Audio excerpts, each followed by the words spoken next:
Now, let's continue our study of a situation where we're working open guard against a standing opponent, but with something different now.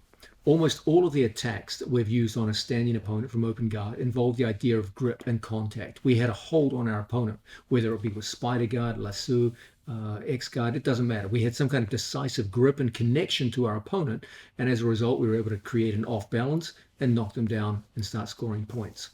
Now let's start to look at a situation where you don't have a very strong connection to your opponent. In some cases, you don't have any connection at all. There's no contact between you and your opponent. Or there's a tenuous kind of contact, just a grip on a sleeve cuff or a wrist or something like this.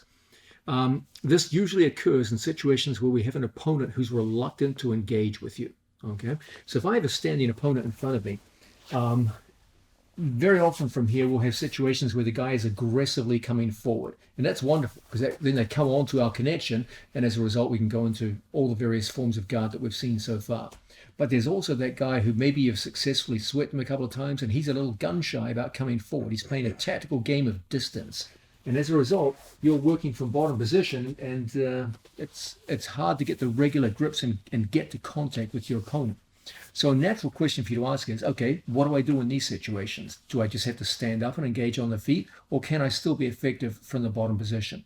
Well, certainly standing up and working from the feet, that's one great option. We'll be investigating that in a video further down the line, but this is an open guard video. So let's focus on the idea of attacking an opponent who's standing over us, and there's some distance between us, and there's either no contact between us and him or tenuous contact between us and him. One of the great techniques, which both myself and my students often make use of in these situations, is double kouchigari. Okay. Now, kouchigari is normally thought of as a standing throw from the standing position, and typically, depending on the variation you work with, it involves the idea of separating a training partner's feet and using the sole of my foot to reap my training partner's foot forward. Okay. So if I put my opponent's weight on his heels, and then from here I pull on my training partner's foot, I can knock the man down to the mat. That's typically what people think of with kouchigari. We use the sole of the foot to sweep from the inside to knock our opponent down as we apply a backwards force on them. Now, in the groundwork, when we're down on the floor, kouchigari is done very differently. Instead of using the sole of the foot to sweep, we use the shoelaces of the foot to block. And as a result, we can create a pushing force with our hands and knock our opponent over. Unlike a normal kouchigari, we don't attack one foot, we attack both at the same time. So if I have an opponent just standing with his feet spread in front of me, the basic principle behind kouchigari down on the floor is that I get the sole of my foot, the shoelaces of my foot, right here behind my training partner's heels, and I retract my toes. I don't just have my foot relaxed and dead behind him. He could easily step out from behind that and be gone. What I want to do is hook with what we often refer to as sticky hooks, okay? That's where the shoelaces of my foot actively hook and block. Don't have your feet down here on the floor. That's a low obstacle, and your opponent could easily step over that foot. I want height, so my foot goes at 45 degrees to the mat, like so, to maximize the height over which my opponent should try to step out. So when I block both of my training partner's feet, there's a tension in an outwards direction. I don't just have my feet barely touching him. Mateus could easily step out of this without a problem. What I want to do is I want to create tension outwards with my legs and tension back towards me with my feet. And that combined tension means that when Mateus goes to step out, it's quite a tricky thing. Okay, and it's a very, very strong off-balancing position. I often suggest when you're first learning this move that you do a simple drill, which gives it conveys to you the idea of what you're trying to do when you use this in a live situation. The simple drill is where my training partner just stands with his feet somewhat spread. Sitting in front of him, we just practice the idea of a catch on our training partner's feet. Okay, so we bring our feet out and catch behind our training partner. My feet come up to the line of his ankles and then come around and lock. Then we have our training partner go to take a step away from us. As he goes to step out, I practice keeping my foot stuck to him. I don't just keep my feet on the floor where he could just step out and get away. Once we make the catch, now it's up to me to follow his foot. So when he makes the step, look how I follow and pull. And as a result, you can off-balance people without even touching them. This simple drill will give you a sense of the sensitivity and the muscular tension involved in knocking someone down. Now, if that's the simple drill, the next question is, how are we going to do this in a competitive situation with an opponent in front of us? The first variation that we're going to look at is among my favorite.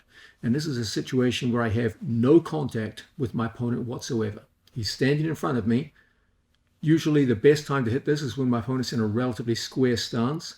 It can be done on a staggered opponent, but we'll come back to look at that shortly. But whenever we have an opponent in a relatively square stance and we have no contact, the method we mostly use is a single hand push. Okay, my basic stance for this is going to involve the idea of a hand on the floor and a single hand in front of me. Now that single hand in front of you, you've got to be a little bit circumspect with this. I know this is a fundamentals video, and so moves like flying arm bars and flying triangles aren't really part of a fundamentals program, but for your development further down the line, I've got to be careful with that lead hand. I can't let my elbow and knee get too far separated for too long, because there is a danger here of flying submissions. I know that's not your big concern right now at fundamentals level, but keep that in mind for the future. So when we work, we keep our elbow and knee fairly close together and our hand retracted until the right moment. Don't come out reaching too early, okay?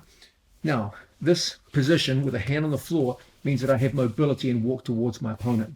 I have one leg, like so, and the other facing out. So one foot faces forward, one foot faces out. And that's our starting position, okay? So if we have an opponent here in front of us, we start off just like so.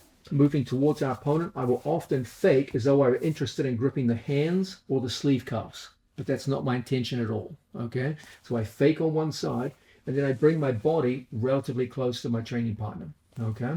The idea is that I want to put my foot just inside his. I don't want my foot on the outside for this particular move, okay?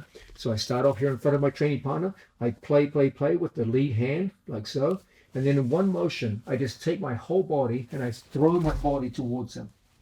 I cannot do this move with my ass on the floor. I cannot just reach out with my feet and try to make contact.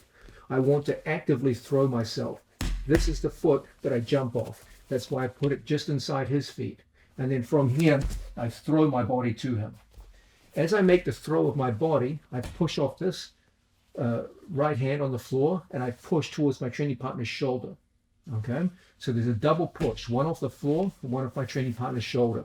And at the same time, we go forward with our 2 feet and clip our training partner behind the heels. It's very important you have the confidence to move up off the floor, okay? There has to be a certain throw towards your opponent's body, okay? Without that, you tend to clip people, but they don't really fall over. They stumble, but they don't go down, okay? So I can't just sit here and just push, okay? There has to be a sense where I go in on the man and I impart body weight towards him to clip him and knock him down to the mat. This can be an incredibly effective method to knock someone down whenever you have no grips on them whatsoever and you're working at distance and they're playing a rather cautious game, okay? So again, if I have an opponent who's aggressively coming towards me, no problem, we just go straight into our guard game.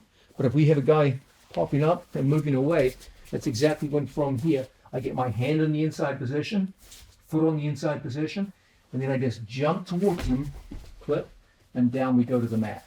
Okay? I'm going to demonstrate from a series of different angles so you can get a better sense of this movement towards him and a double clip with Kouchigari. So if Mateus is back to the camera, you'll see if my opponent is in a staggered stance, it's going to be difficult for me to get to the back leg. Okay?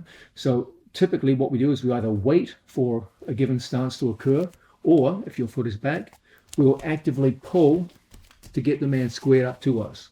However it happens, either because he moved or because I pulled his hand on the same side and made him take a step forward, we're looking for that square stance, or at least relatively square. Now, from here, you can see, just stand right there for the camera. Good. We place our hand on the inside, and I use my left foot to throw my body towards him so that I move across the mat. And as a result, we get the quick knockdown we're looking for. Demonstrating now in the opposite direction. We're here in front of our training partner. Hand goes inside so I can access the shoulder. Foot goes inside so that both of my feet come out, and then I just clip right off the mat and knock the man down. Key element is this idea of throwing my body off the floor and then clipping. You're going to notice that 80% of the clipping is done by one leg. What really happens, it's almost impossible to throw with both feet with equal force. What almost always happens is one foot blocks and one foot does the actual sweeping and reaping. Okay, so breaking it down in slow motion. Right here, buddy. This one is going to be my blocking leg. So I throw in and block. And this one here is going to be the one that actually clips my opponent out. Okay? So hand on the inside position, foot on the inside position. I come in close. I'm not reaching where Mateus could go into flying arm locks, flying triangles, etc., etc. Okay? I just come in, then I just push off the mat, and there's the clip, and down we go. This is an excellent way for us to work with double Kouchigari on a standing opponent upon whom we have no grips whatsoever. Now, we just looked at double Kouchigari, an excellent method of attacking a standing opponent.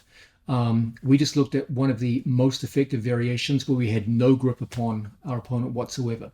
Now let's start looking at the idea of tenuous grips that you only have a small or seemingly insignificant grip upon your opponent. Certainly not enough to start a major attack like X-guard or Ashigarami or something like this. And from there, we can still get very, very effective double Kouchi attacks and knock this man down to the mat. One of my favorite grips to attack with double Kouchigari is a single sleeve cuff grip. Okay, this is a very effective grip, easy to get, and one we can often make use of when we work from open guard situations with a standing opponent. Now, as Mateus goes to work here, whenever I'm in a seated situation, one of the most common grips we run into is people putting hands on the gi pants or just on the legs in general. Okay, it's just an incredibly common form of grip whenever your opponent goes forward. So very often what we'll do is anytime he goes to grab our gi pants, his sleeve cuff will always be available. Okay, it's just the way it works. If he wants my gi pants, I'm going to be able to grab his sleeve cuffs. It's just the way it goes. Now from here, I'm just going to bring my knuckles to my training partner's forearm. I'm just going to push the grip off, just like so. Then I'm going to take my training partner's hand to the center line, and I turn my hand palm up. So as Mateus goes to yank away from the grip, it's not an easy thing to do. Okay, it's a good, powerful grip. I don't just want to be here where the guy can easily pull away from me. Okay, so Mateus takes my my gi pants. I get a hold of his sleeve cuffs, and I break the grip off and hold in just like so. Now I'm just going to go straight in on my training partner and push with one hand in and knock the man down to the mat. Okay, so now instead of pushing his upper body, we just literally push his hand between his own legs, and it gets a very, very strong leverage effect and knocks the man over. So as we work here, we're playing open guard. I go through and I punch my training partner's grip off. Now I just push across the body. I tilt my body in, clip, and down we go to the floor. This too can be in a very, very effective way to operate down on the mat. So here we are, open guard situation. I break his grips off. He pulls this hand away from me, so I lose it. Okay, he goes to pull this one in, and look, I just go straight forward and knock the man down to come up on top. Okay, very effective. So this is an excellent way of attacking off a one-handed grip that is very, very easy to get on an opponent who's not actively engaging with us.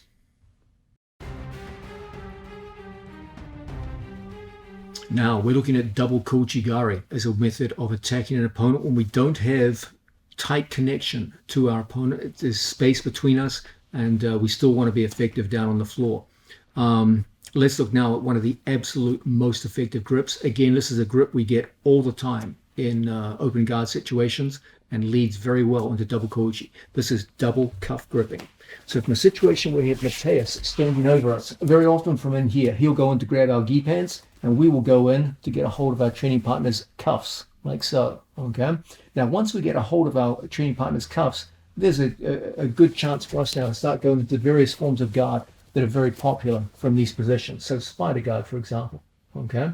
Now, it's natural for Mateus to be concerned about the idea of a spider guard. It's a potentially dangerous guard for him. And so a very common thing for him now is to be to pull me up and close his elbows, and as a result, he can pop my feet off. Okay. So this is a very commonly seen form of defense to double spiders. Okay. If Mateus doesn't do that, I can pull him around and make his life miserable in this situation. So it's a smart thing for Mateus to close the elbows, walk backwards, and take my back off the mat and take those hands off. Whenever Mateus does this, all we have to do is just push straight in with our two hands and flip straight down with double Kouchigari to knock the man down to the floor. So once again, we're working from open guard situation. He gets a hold of my gi pants, but understand that anytime he gets your gi pants, you can always get his cuffs, okay? Now, me just holding the cuffs is not a particularly good thing.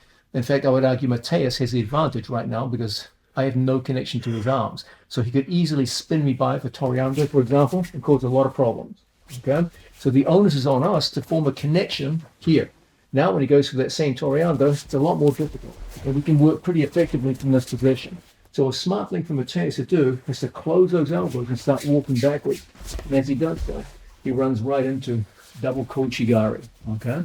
Now, it doesn't have to be done only in this context. That's one great context to use it in. But be imaginative here, guys. Anytime you've got double cuff grips, you've got to move, okay? So there's literally a limitless number of ways. If I'm in seated guard, for example, and Mateus goes in, it's not a difficult thing from situations like this to start popping grips off, okay? As he goes to pull away from me in these situations, it's so easy to clip the man down and end up in good position down on the floor, okay? So those are some simple, common sense ways in which we can use a very common form of grip, double cuffs, to knock that man down with double kouchi. Now, one of my absolute favorite double kouchis whenever we work with a jacket on is a 2-on-1 sleeve variation.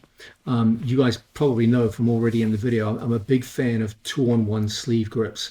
Typically, we use them in butterfly guard situations. So if Mateus is here in my butterfly guard, what we like to do here is we take a cross cuff grip with one hand, and then from here, I find the seam that runs down the back of every sleeve, regardless of manufacturing brand. And as my opponent goes to yank away, this is one of the most robust grips in all of jiu-jitsu, an incredibly effective grip. Down in butterfly guard, we typically use it for triangle setups, trap arms, sumigaeshi setups, etc., etc. Okay? On a standing opponent, it's still very useful for triangles, but it's also exceptionally useful for double kouchi attacks. Let's have a look at how this might work. We have a standing opponent in front of us. I go through, I take up that cross cuff grip. When my training partner goes to yank away, it's not easy, and it gets even harder when we find the seam that runs down the back of every sleeve, and I take Mateus's hand and I put it inside my hand. I don't want his hand inside mine, so I take his hand off, okay? When he goes to yank away from me in situations like this, it's easy for us to go straight through and knock the man down with double kouchi, okay? That backwards action-reaction. Of course, we all know now action-reaction is one of the main themes of this video, one of the main principles behind guard sweeping, and this is a quintessential example of it. You get a very strong grip upon your opponent. He gets frustrated or threatened by the grip, and as a result, we get that action-reaction backwards and knock him down. So if we had a standing opponent in front of us, and say, for example, my opponent had a grip on me, I could go through, break his grip, put my hand on the inside, and grip up.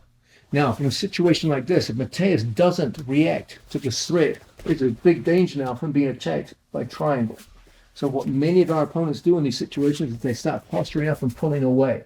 And that's exactly what we're looking for. I just push his hand inside his own legs and go straight through double kouchi, and down we go to the mat, okay? This simple action-reaction sequence embodies one of the main principles of guard sweeping, that forwards and backwards action-reaction. You create a threat forwards, your opponent reacts back, and you follow that reaction and knock him down. Key element is this idea of the cross cuff grip, his hand on the inside. The seam that runs down the back of every sleeve at the tricep. When he goes to pull away, it's so difficult and so easy for us now to come straight out and clip that man all the way down to the mat. Now, we're looking at double kouchigari. The first double kouchigari we did in this sequence involved a one-handed push. I had a hand on the floor and a hand on my opponent, and I pushed him backwards. And you saw that was a very effective move. Now let's look at a corollary to this move, the two-handed push. Again, I have no set grip upon my opponent, okay? In the single-handed push, we looked at the idea of pushing with one hand to our training partner's shoulder. This time we're more square with our training partner, okay? In this situation, I'm going to go towards him And instead of pushing on the upper body, I usually use this move when my opponent's a little more upright. And as a result, pushing on the shoulder may not be possible. It may even be dangerous. If I start reaching too much, there's a danger now of flying triangles, flying arm bars, etc. Okay? In these situations, I go through on my training partner and I square up to the man and I hook and I push just above his knees. Try to avoid pushing directly on your training partner's knees. There's the danger of hyperextension. Okay? So I just push just above the knees at the lower thighs. Okay? I don't care how strong and how good your opponent's base is. If you push on both legs at the same time while blocking his two ankles, he's going to go down to his butt. Okay? All of the double Kouchigari sweeps are based on the critical principle of double trouble. That if you block both of your opponent's legs at the same time and you put a pushing force on that man in a backwards direction, I promise you he's going to fall to his ass. That doesn't mean you're going to score the sweep. You've got to get up on top to score the sweep. But I promise you, I don't care how athletically talented your opponent is. I don't care how good his balance is, how good his stance is. If you block both of his feet and you push him backwards, he will fall on his ass. It's just physics. There's no getting around that. Okay? Then it's up to you to be able to get up to top position and score your points. However, here we have this guy in front of us. He's a little too upright to be pushing the upper body. So I go in on the man, and look how we just go straight forward and catch. And as we do so, we go forward and knock him down, making sure that we push just above the knees rather than directly on the knees. It can be hazardous for your training partners. So seen from this angle, it might be, for example, that I'm wrist fighting with my opponent. He goes to pull away from us, etc., and we go straight in and knock the man down. Once again, we've got an opponent here. I'm grip fighting. He's pulling away, etc., and we're having a hard time getting the broken balance. And then we just go straight in and knock the man down through the floor. So this two-handed push is a fine method of working a double kouchi and knocking a standing opponent down. Now, we're looking at double Kouchigari, one of the absolute most effective ways to knock an opponent down from standing position when you don't have tight binding grips in the conventional sense when we work from open guard situation. You don't have those incredibly tight controlling spider guard or lasso guard or ashigarami or X guard, none of those things. There's a little bit of distance between you and him. You have perhaps some grip or maybe even no grip at all, and you still want to be effective and knock this guy down. Double Kouchi is one of the best ways to do this. Let's look now at another variation of double Kouchi that proves to be very, very effective, both for myself and my students. We've got a standing opponent over us, and I notice that he has one leg forward. Now, everything we've done so far in double Kouchi involves the idea of a square opponent. Once you get really good at double Kouchi and start knocking people down regularly, you're going to quickly find your opponents are very reluctant to stand square in front of you. They're all going to stand in a staggered stance. I'll have you with right foot forward, Mateus. When we're working like this, a natural question to ask is, well, can I still employ double Kouchigari? The short answer is absolutely, okay? And there's different ways you could do this. For example, I could cross grip my training partner's sleeve cuff. And when I pull, I make him go square. Okay, then from here we go in and attack with the moves that we saw previously. So you could make your opponent take a step. But another thing you might be asking is, well, do I have to pull the sleeve first and make him take a step? Is there a way to do it just when he's in that staggered stance? Yes, there is. Okay, what it's going to entail on your part is the ability to get your foot in the inside position and make a shin-to-shin block in front of your opponent. Then you're going to take your hand and you're going to go forward as though you were doing a single leg with your palm down, and you're going to lock wrist deep here on your training partner's calf muscle so that your elbow and knee are very close together and your foot is cocked and locked right in here. Don't just have your foot dead down on the floor. That's not going to stop anybody.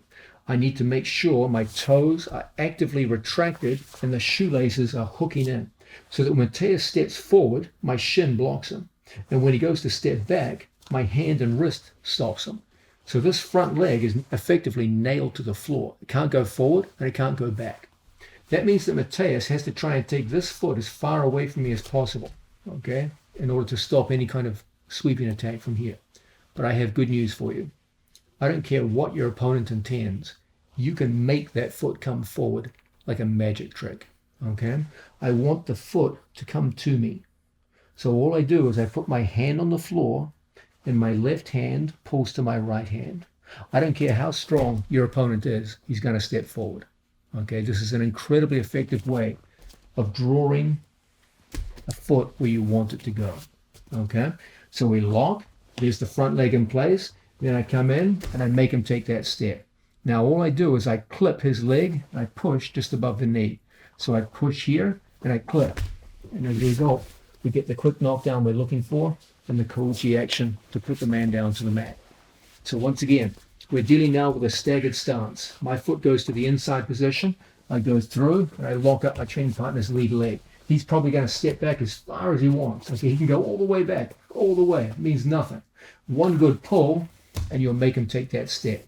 Now I just bring my head towards his leg. I go straight across, clip, and there's the knockdown we're looking for and the double Kouchi. Seen from another angle with Mateus's back to the camera.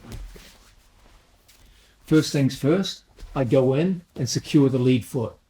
Then I make him take a step. Then from here, I go across and clip, and I push on his knee and knock the man down to the mat. Seen from another angle, we identify the lead foot, we take inside position. I grip, pull, there's a step, block, and down to the mat we go. As you gain in confidence with this move, you can start to go further than Kouchi-gari. You can start to employ an actual sweeping motion on the foot and catching his foot on the fly. This takes a little more timing on your part, but it can lead to some rather spectacular effects. So if I have Mateus standing here in front of me, you're going to start to realize that as your opponent takes a step, there's a moment in time where the foot is unweighted. When it lands, it's weighted. And if the foot is weighted, I should block it and push my opponent over. Okay, back up. But what if I use some timing here and I caught the foot on the fly, so that as I pull and I catch it, you'll sweep him down without even the need to push the leg. It's almost like a foot sweep in the standing position. So once again, look how I just position everything. I pull and he goes down like he slipped on a banana peel. Okay, just a slightly more advanced way of doing it. You can do this one obviously without the need for a push. So if we have Mateus on top, and then from here we pull, we give some timing, we just flip the foot out, and then from here we come up and secure our takedowns. Okay, done in this way, it's more like an active foot sweep than a block. Both are highly effective. You choose which one you like.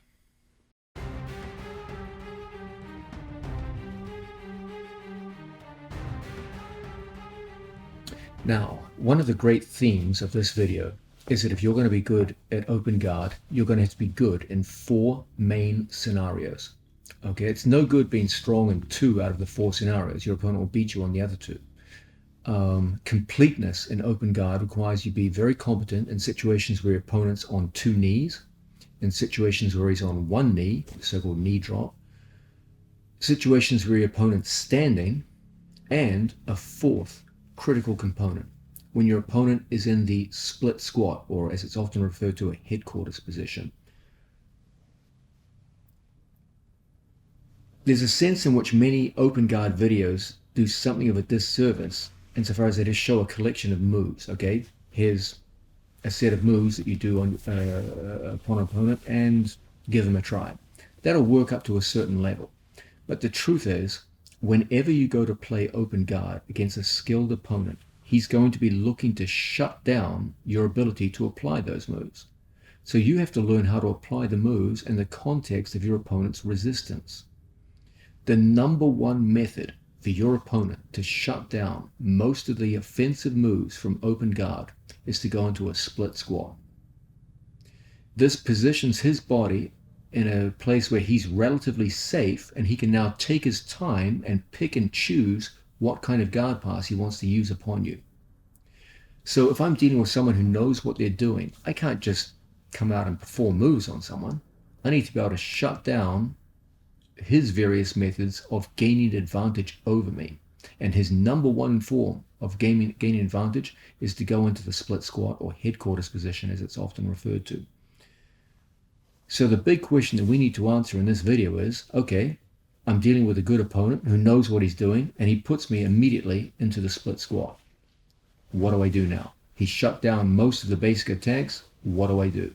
This is absolutely crucial knowledge for you to pick up, because I promise you, once you go beyond beginner level, almost all of your opponents are going to be trying to get you in this position and dominate you from there. So let's have a look at it first, understand what it is, what we're fighting against, and what we need to be able to do to turn things around. Okay, if Mateus was naive and he's just standing in front of me and comes in guard hunting like so, it's pretty easy for me to go on the attack. Okay, I can just go right to my grips and do all the moves that we've looked at so far. But Mateus is a skilled practitioner, and he knows his best way to deal with this situation as he works against my open guard is to first shut down my ability to attack him. Okay, if he's naive and just lets me get into my favorite grips, okay, and we're working from here, it's going to be hell for Mateus to hold me off. Okay, but if Mateus could get, for example, a hold of my lapel, stuff my foot down, and put my foot between his legs, like so, and then take one of his knees here in the inside position and another leg out wide, this position here is looking good for Mateus. He has the inside position with one leg, and his second leg is so far away from me it's hard for me to effectively attack him. He has choices with his free hand here, okay? He can go after my sleeves. He can go after my gi pants. In situations like this, he has two hands. Let's divide them. This here is his power hand, okay? This is always going to be connected at the elbow to the knee, a very close connection here. That's a hard connection for me to break. The power hand is the one that locks Mateus's body to mine. So when I try to push and pull from here, he feels very, very stable because his power hand connects his body to mine. This is his control hand. It enables him to control the direction of my inside knee. He can push my knee across and cause big problems for me in this direction. He can push my knee down towards the floor and cause big problems for me in this direction. Okay? He can get a hold of my sleeve and now prevent me from pushing or framing in any effective way and cause big problems for me going forwards. Okay? So the power hand is what locks his body to mine and gives him stability in this position. The control hand can go in a range of positions depending upon what he wants to do. Okay? And from here, it's very, very hard for me to get any kind of effective offense going because he dominates the inside position with one leg. He denies me the second leg, and he has grips upon my body that make it very hard for me to generate any form of effective Kazushi and hard for me to frame upon my opponent. Okay? So that's why it makes very good sense for Mateus to adopt this position. He gets a great bargain here. He shuts down all of my offense. He prohibits me from generating any kind of effective Kazushi. He gets grips which enable him to pass on both sides of my body, and I get almost nothing. Okay, so that's a great strategy for him to adopt. I don't think it's any exaggeration to say that this is by far the most commonly seen and most popular passing position for skilled transitioners or guard passers to work from when they first approach an open guard. And there's a reason why it's so popular, because it's so damn good. Now, a natural question to ask is, okay, if that's the intelligent thing for Mateus to do anytime he approaches my open guard, I can reasonably expect anyone above third strike white belt level to be doing this to me. What the hell do I do when they do it to me, given that it's so good for them and so likely they're going to employ it? That's a great question. Let's look at that now. My first responsibility is to take away the danger, because there is a real danger here. Okay, that's a great passing position for my opponent. He can pass in either direction. Okay, so my first thing is, how do I negate the split squat position and take away the immediate danger? Okay, let's look at that right now. As Mateus goes to work here, let's understand this power hand is a real problem for me. Okay, I don't care how strong you are never going to be able to break the grip of the power hand in this position. Normally, breaking a lapel grip isn't that difficult, okay? If Mateus is in bottom position and he gets a hold of a cross lapel, it's not that hard for me, just in situations like this, just to pop the grip off, okay? It's not asking any kind of extraordinary strength. It's because the angle is advantageous for my grip break. I can take his fingers in the same direction the cloth of the of the lapel is pointing, and as a result, it's pretty easy to take the grip off. But that all changes when we go here. Now, I have to go directly into his hands from a mechanically disadvantageous position where I can't straighten out my body. And as I'm fiddling around here with a hand, he's passing my guard. So this is just a disaster, okay? So my advice is when you work from this position, don't try to break the grip of the power hand. Focus on negating it. Don't break it, negate it. And the single best way that I can negate this grip is to start by posting inside here. Okay, so at least I have some resistance to his shoulder coming forward. If the shoulder comes forward towards me, the problems start compounding here. Okay, so I want to take a cross lapel grip and put it inside just like so. Now, from here, I'm just going to take my foot and I'm just going to pass my foot through as a lasso, just like so. This doesn't break the grip, but it strongly negates it. Okay, when he tries to drive forward with the shoulder now, it's significantly more difficult, and I can use the strength of my legs to begin holding the man off. Okay, second thing, my opponent's control hand. Right now, it's in a great position to go from my sleeve to my outside gi pants to my inside gi pants. He's just in total control here. Okay, I don't want that. So whenever he goes to grip me, I want to get a grip here on his sleeve cuff. Okay, now I point my knees to my right so that if Mateus tried to take my knees over to a smash position, there'd be resistance.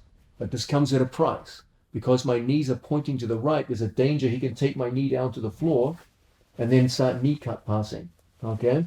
The good news is you do have the lasso, so that's going to complicate his knee cut at the very least. Okay?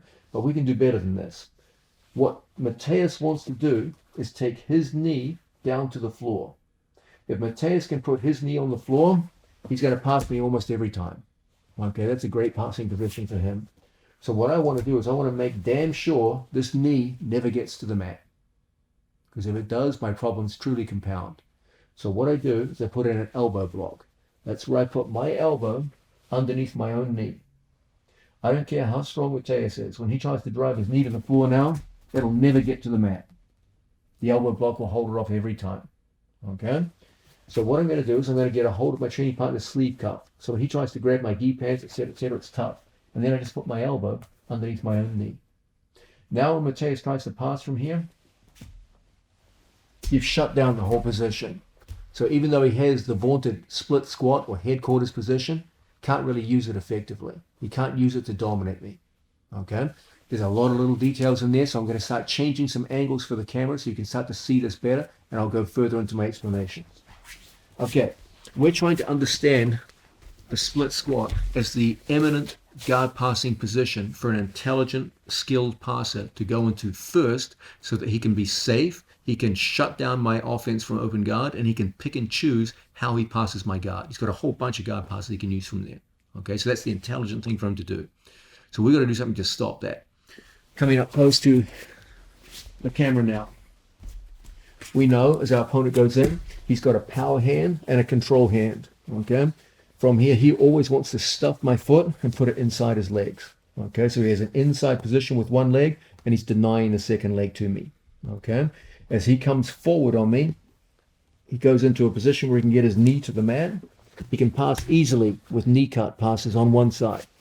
If he touches my knees across in this direction here, he can use smash passes on the opposite side. If he gets a hold of my lapel, he can go into all kinds of step around passes, moving up to the side, good, and passing my guard in numerous ways here, long step passes, etc., etc. Okay, so he's got a whole bunch of ways he can pass from this position. So our whole thing is we've got to shut him down.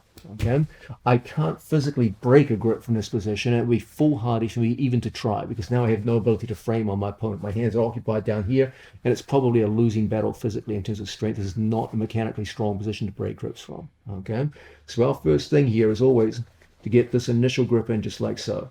Okay, that makes it hard for him to bring the shoulder forward. It's going to create just enough space for us to feed our foot through and put in a lasso on our training partner like so.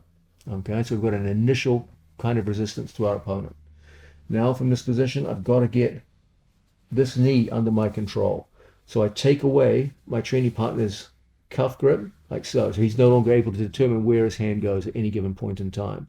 And then I put my elbow underneath my own knee. So when Mateus tries to drive forward from here, you've got excellent control over the man.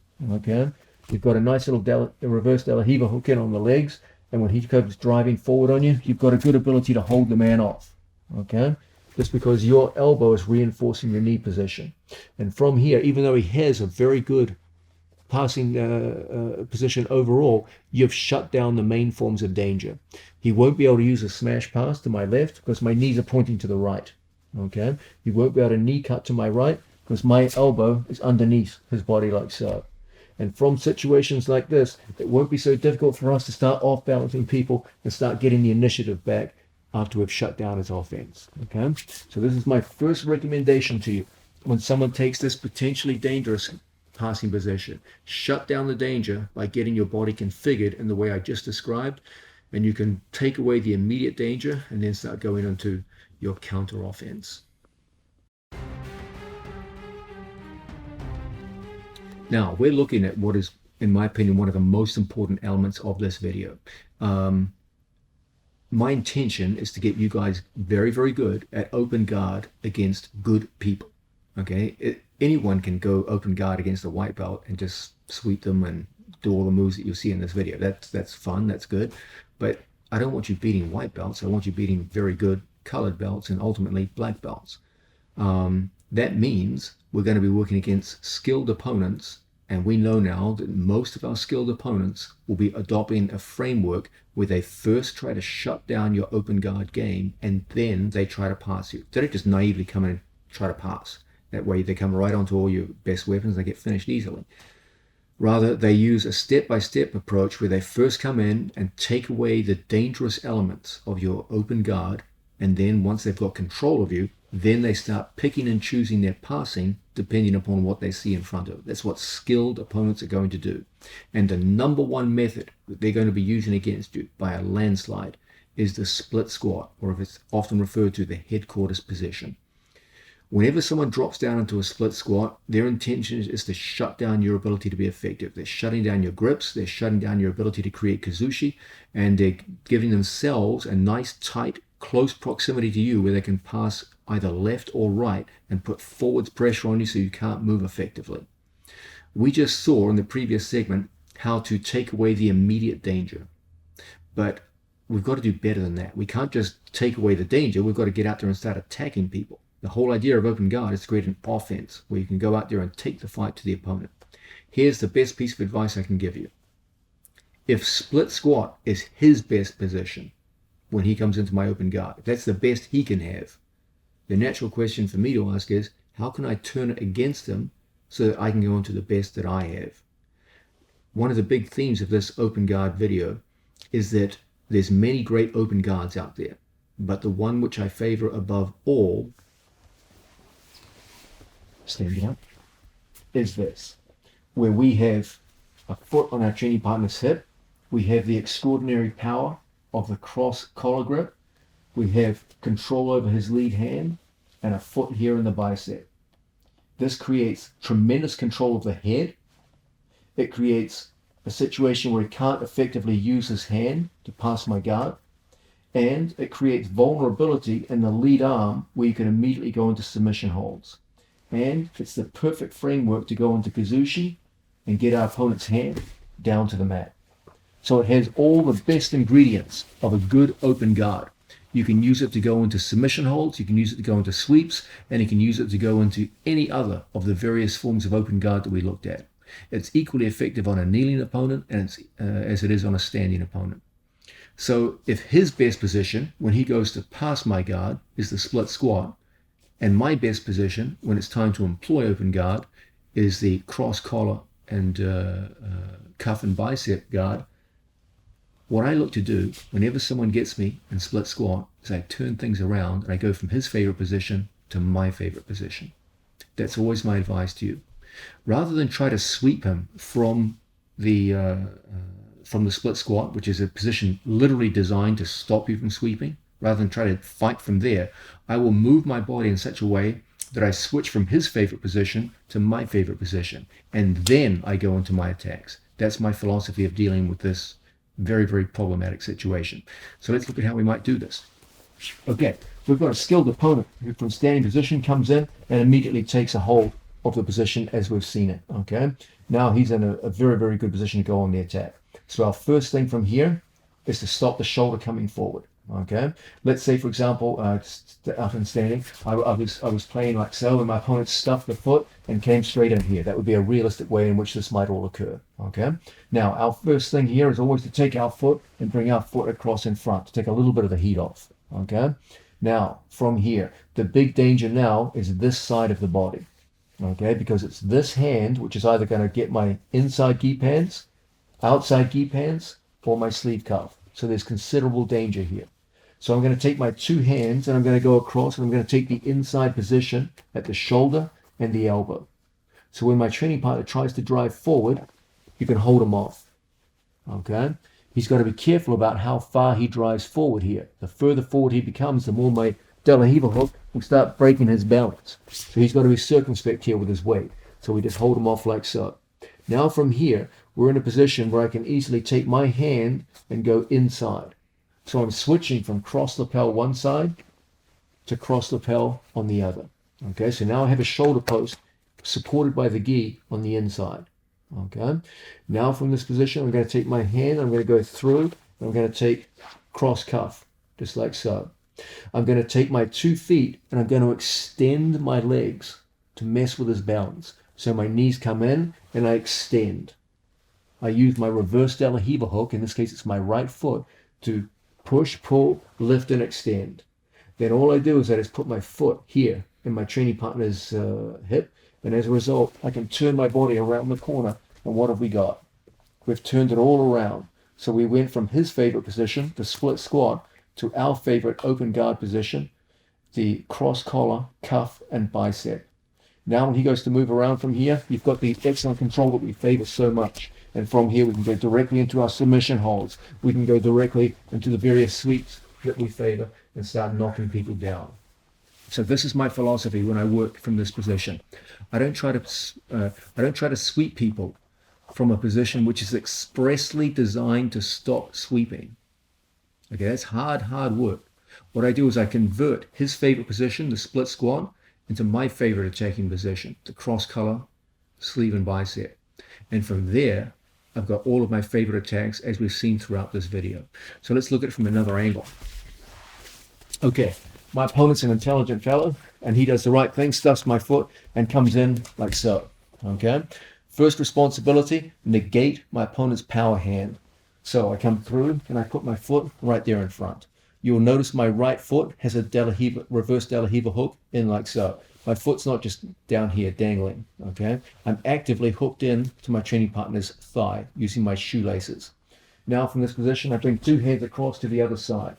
So that when he tries to reach for me, I have the inside position. It's hard for him to be effective. I put a hand in, and now I have a good post inside my training partner's shoulder, reinforced by the cloth. Now my second hand goes in, we get a hold of our training partner's sleeve cuff. Now I use my reverse De La Riva hook to straighten and bring him up. So we've got the distance now to put my foot on his hip and change the orientation of my body around to the other side. Now I can use my foot in like so and draw the man in. Now who do you think has the advantage? Of course, it's me. This position opens up the space between his elbows. When he tries to bring his hands together, almost impossible. Okay, and there's a mountain of tremendous attacks that we can employ from positions like this to go into any one of the various guards that we favor from this position. Okay, and from here we can go on the attack. So you can see what's happening here. He has his favorite position, and it's a position designed expressly to stop me attacking him. It's the whole intention of the split squat. So I don't even try to attack in that position. It's not worth it. That's his strength. That's his domain. What I do is I use that simple sequence that we looked at that shuts down his ability to come forward, and then from there I convert his favorite position into my favorite position. And we've seen there is no better open guard position than cross collar, cuff, and bicep. And once we get there, all of the attacks we've seen in this video come right into play. So you've taken a situation very dangerous for you, his favorite position, and converted it immediately into your favorite position. And from there, you can go forward and win. Now, we're looking at the idea of the split squat, and we've seen that if we have a skilled and intelligent opponent, it's very much in his best interest, rather than just rush into my open guard and get squashed, to first negate all my attempts to attack. And the single best way you can do this is the split squat or headquarters position. If he gets to this position, it's going to be very hard for me to get into any kind of offensive grips. It's going to be very hard for me to sweep and destabilize my opponent. Most of the main submission holds are shut down. Most of the main sweeps are shut down. That's why people favor it. That's the whole reasoning behind it. So I can reasonably expect a skilled opponent to spend most of his time in my open guard in this position. So the onus is on you to understand what the position is, how to shut it down, and how to deal with it. Because if you can't, you're going to be very disappointed. You're going to take all the moves in this video, go against someone who has any skills, and feel like, man, I can't get any of these moves to work because he keeps getting me in this position. That's why it's so important we learn how to first negate the position and then go on the attack. My philosophy is, I believe the best and smartest thing for us to do is don't try to attack this position. It's literally designed to shut down Kazushi and sweeping. Okay, it's literally designed to shut down your attempts to go into submission holds. A much better approach is to start with the idea of moving it completely out of his favorite position into your favorite position. My point is that there's a pretty simple set of sequences which can do exactly that. And once we get back to our own favorite position, the cross collar, cuff, and bicep, then all the moves that we've looked at in this video work like magic, and you'll have much more success. Now, let's go further into this and look at a situation where not only has my opponent successfully gotten into the split squat position, but he's got his knee to the floor. Okay, so he beat my elbow block and he got his knee to the mat. So now things are starting to get a little dicey. He's got his knee on the floor. He's getting very close to a knee cut pass now. So things are getting scary. So we've got a skilled opponent on top of us. Let's say we started off here, fairly common open guard position. And Mateus did a good job of stuffing my foot. And he comes around the corner and he gets into the split squat situation. His leg will be out wide. And we're working from this position. Now, from here, we know our initial thing is to come through whenever we can and get this foot on the inside. Okay? If I cannot do this, what I want to do is put my knee across. This is particularly important when I feel it's hard for me to get the lasso over. Because when I can't get the lasso over, it's pretty easy for my opponent to start driving his knee to the mat. And now my problems compound. Once his knee goes on the floor, he has a wedge inside my hip. And now he's very close to passing. Okay, that knee on the floor is a big, big deal. Okay.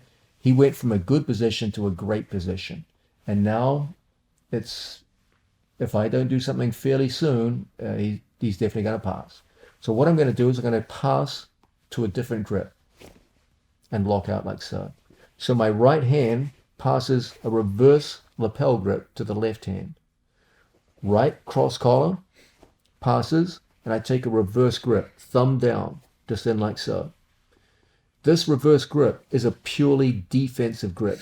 You use this when things are getting bad, okay? Let's say he's holding on here, and I'm in this situation.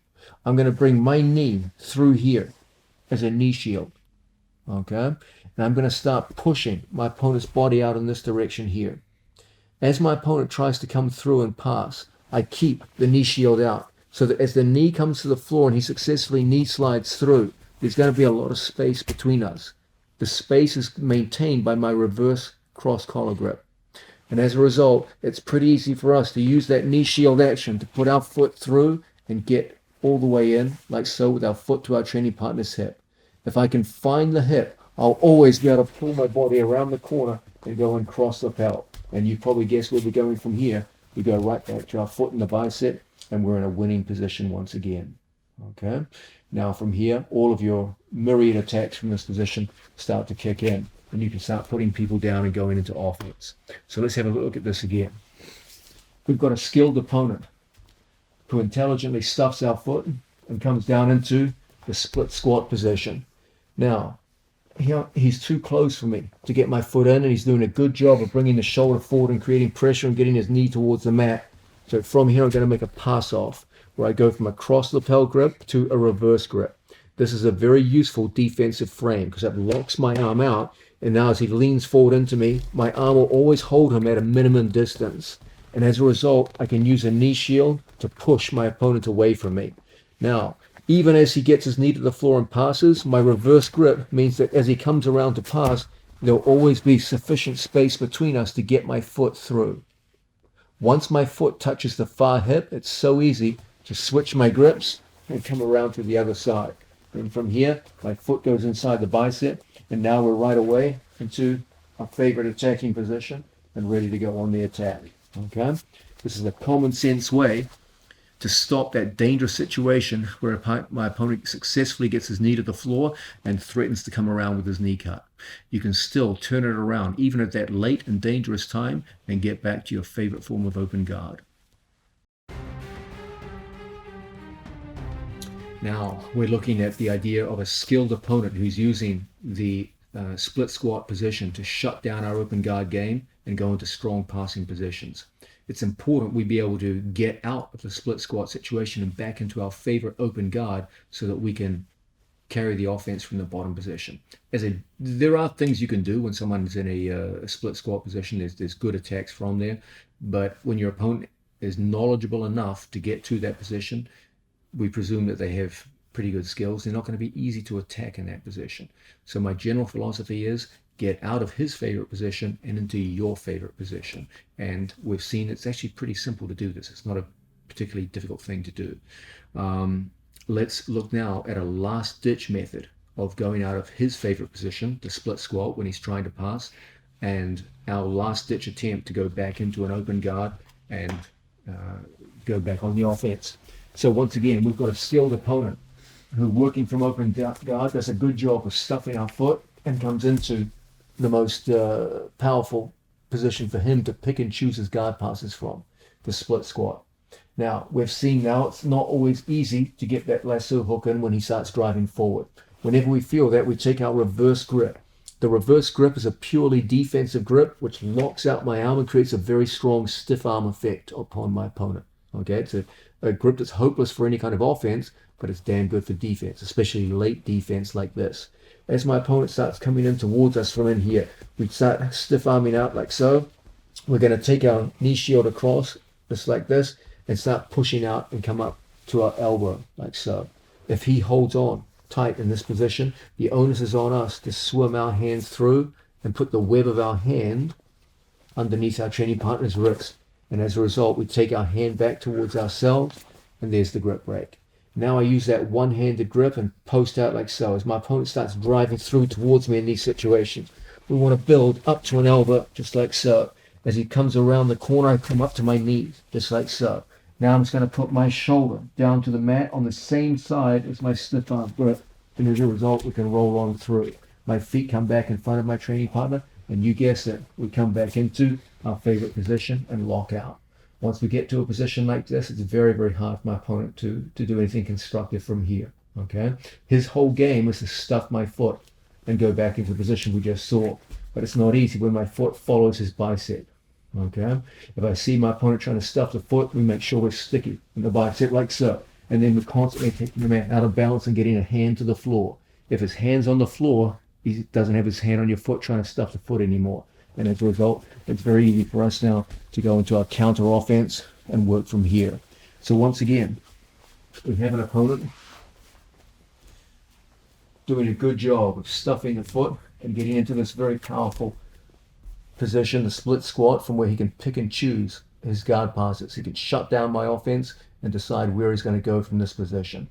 From here, because he's pressuring forward and getting his knee down towards the mat, we're going to go into a defensive grip here and stiff arm our training partner out and get our knee on the inside.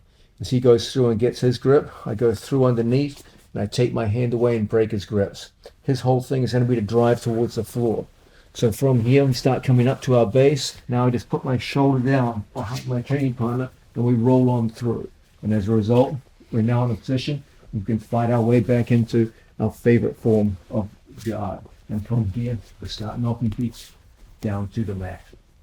So this is another effective way in which we can get out of this scary situation where not only has our opponent achieved the split squat position, but they've got their knee down towards the floor and they're driving forward to pass. As long as we have a strong defensive reverse lapel grip, it's hard for them to get through that. And as a result, we can roll and come back into a neutral situation where we can go from his favorite position to our favorite position. And if you can get to that favorite open guard position of yours, the cross collar, cuff and bicep, you're going to finish a lot of people using the moves you've seen in this video. Now, we've been through an enormous amount of material in this video. It had to be that way because open guard is an enormous topic. Any one of the given guards that we looked at could easily have been the subject matter of an entire video by itself. You could have easily done a whole video on spider guard or lasso. So we had to put in a huge amount of information into one video to give you this foundations of open guard.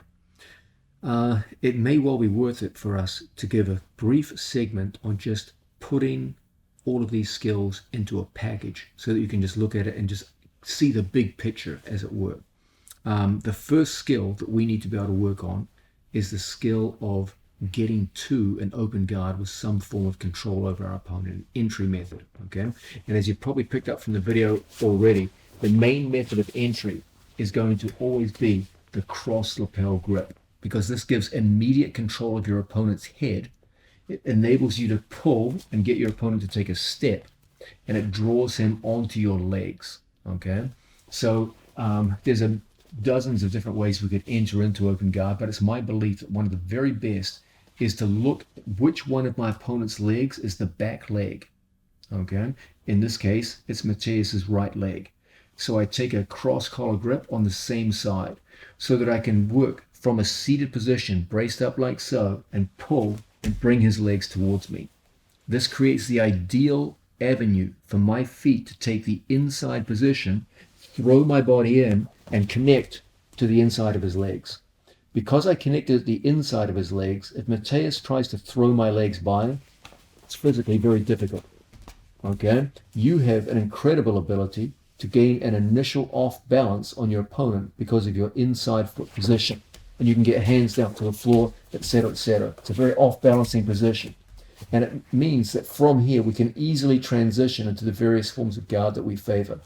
Typically from here, because we favor more than any other, the idea of getting a foot on the hip, getting a hold of our training partner's cross lapel, and then a foot here on our training partner's bicep. This is the open guard that we're going to favor the most. Our big spiel is that once we get to any form of open guard, our first thing is to get the man out of balance. The primary symptom of a man out of balance is a hand on the floor. If we could take our foot and force a hand to the mat, if his hand's on the floor, his hand's not on us. And so we can't engage in any kind of passing. Our opponent has to go to recover his balance. And every time he goes to recover his balance, he will become vulnerable to various forms of attack from this position, to be knocked down, etc., etc. Okay? So the big spiel here is we need a method of entry. Okay? There's many ways to enter into open guard, but arguably the most versatile, the most workable under combat conditions is cross lapel. I look for my opponent's back foot, and then from here I quickly fence my hand in and I take that cross lapel grip and I expose his legs to my legs, and we form an inside connection. Okay, so my opponent doesn't have an ability just to throw my legs by from the start. If I just grab here in my legs, it can easily throw my legs by. So we form an initial connection like so. Now, there's many kinds of guard we could go to here, but we know the guard that we favor more than any other in this position from open guard is going to be cross collar, cuff, and foot on the bicep. Okay, and from here, so many ways for us to go on the attack. As we work in positions like this, we can stay with this guard. We can, if we wish, pommel through and make a transition into inside control. Okay, from inside control, as my opponent goes to pull away from me, for example, it's pretty easy for us to get our man stepping so we get a hold of both of our training partner's leg and knock the man down. Anytime we get a knockdown that results in a double seated position where both of us are in seated situations, our whole thing is to go in and control the lower body. So that as we both try to heist up and take top position, you'll always be in a position now to get to your opponent's leg and wrestle your opponent down to the floor. Let's understand that cross-collar entries work just as well if our opponent is in a kneeling position. If our opponent's kneeling in here, it's just as good for us to work in situations like this and get hands down towards the floor on either side. And from here, it's not a difficult thing for us to start exposing our training partner's belt. Okay? From the belt, it's a good thing for us to start turning the man over and taking top position down on the floor. Okay? So cross lapel entries are equally effective whether my opponent's kneeling or standing. we've seen the distinction between inside and outside control. The classic example of outside control and open guard is always going to be the De La Riva hook. We hook in here, okay? From De La Riva, it's not a difficult thing for us to start getting hands down towards the floor and getting that man out of balance. You can always transition from the main form of outside control, De La Riva, to the main form of inside control that we looked at, Ashigarami. And from any given Ashigarami, it's not difficult for us to transition into another form of inside control, the X guard. From situations like this, we're always looking to express those main themes that we looked at. The idea of one of which was double trouble. If I get a hold of both of my training partner's legs and put a force backwards, I can always knock the man down to double-seated position. From double-seated, the idea is that we always control the lower body so that as we fight to get up together, you'll always have that opportunity to go in on your training partner and score and solidify your points. Considerations like these are always the centerpiece of this open guard video. Another theme that we looked at is the idea that when I go to tangle my legs to my opponent, I have the choice between tangling into his legs, like De La Riva, X guard, Ashigarami, or tangling into my opponent's arms, okay? The main forms of arm entanglement involve coming over the top of our training partner and forming a lasso on my training partner like so. The lasso works in two main ways. If I have a deep lasso grip around my training partner, this is more for offensive purposes, okay? And enables us to create strong off balances on our training partner and start tilting our man all the way over and breaking his balance down towards the mat. We also looked at the idea of defensive uses of lassos. So for example, if we're working down here on the floor, my opponent's in good position, we know from here we can use the lasso defensively to come across in front of our training partner and shut down a lot of our training partner's various forms of attack from here. Once we start coming across to the other side, then from here we can get back into offensive positions. And from here work, as we so often do, to control and get to our sweeping points. Another very effective form of upper body entanglement is spider guard. From situations where we get a hold of our training partner and then from here tangle up with our opponent like so. It's not a difficult thing for us working from here to get that man stepping in out of balance. From here we can go through and around and get to both of our training partner's legs and knock the man down. You can see in the course of this video that there were a vast number of moves, a high number of guards, just in the one video we looked at. And the truth is we could have made 10 more videos and still not run out of moves to work with. One of the big themes of this guard video is the idea that when you have that number of moves, so many possibilities, it's important to narrow things down as much as you can. Even though the number of potential moves from open guard is massive, far too long for any one video, what we can say is the number of critical concepts and principles from open guard is actually relatively small. And the number of truly high percentage expressions of those principles isn't that big either. We focused on the main ones in this video, taking you from entering to controlling, from inside and outside control, looking at the number one method of open guard, the cross collar, cuff and bicep as a kind of a default option whenever you're a little confused by the number of moves available. We saw that in order to be effective in these positions, we have to be able to work against a kneeling opponent, a standing opponent, an opponent on one knee, and an opponent in the troublesome split squat or headquarters position, which many of our opponents will use against us. If we can be effective in all four of those scenarios, keep in mind the various main principles that we looked at earlier in the video, and then express them through these main forms of guard that we looked at and the high percentage moves that arise out of them, you're going to be very effective from an open guard in a fairly short time.